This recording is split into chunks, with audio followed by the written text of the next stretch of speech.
you tell us what other methods that you use today to try and disperse crowds that we didn't see yesterday? Yeah, we've been pretty clear from the beginning. We're actually not going to discuss the tactics we use. One of the tactics that the protesters and demonstrators are using is misinformation. And just speaking of conflicting reports, yesterday there were a lot of them when it came to the case where the police horse entered the crowd.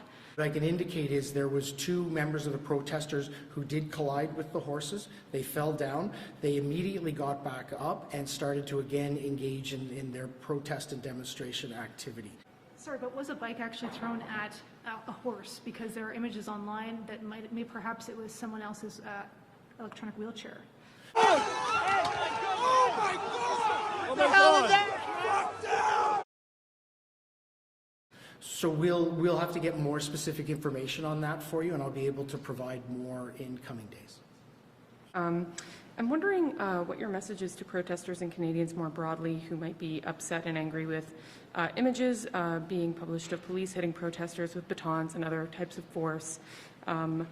There are images of some people, or some police striking crowd members with batons who were retreating and not being aggressive toward them. There were media in the crowds that have witnessed. Watch out! What are you doing?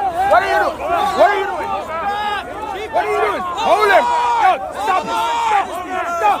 it! Stop! Use the fight and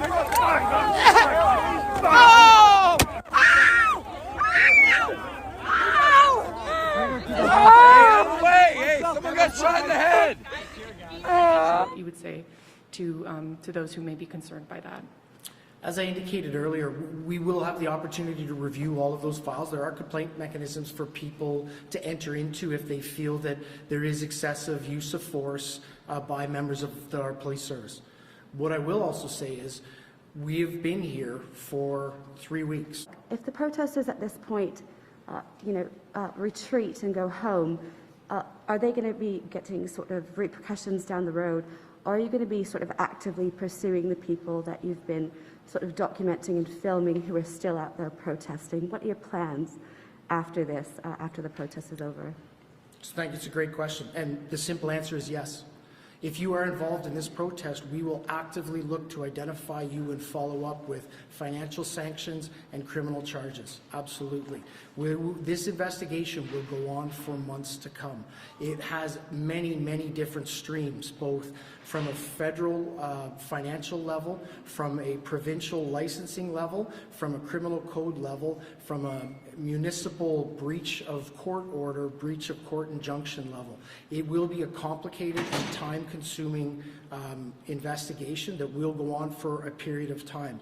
You have my commitment that that investigation will continue, and we will hold people accountable for taking our streets over. Dass ich mich in diesen Jahren für dich eingesetzt habe, dass ich anständig meine Zeit verwendet habe im Dienste meines Volkes.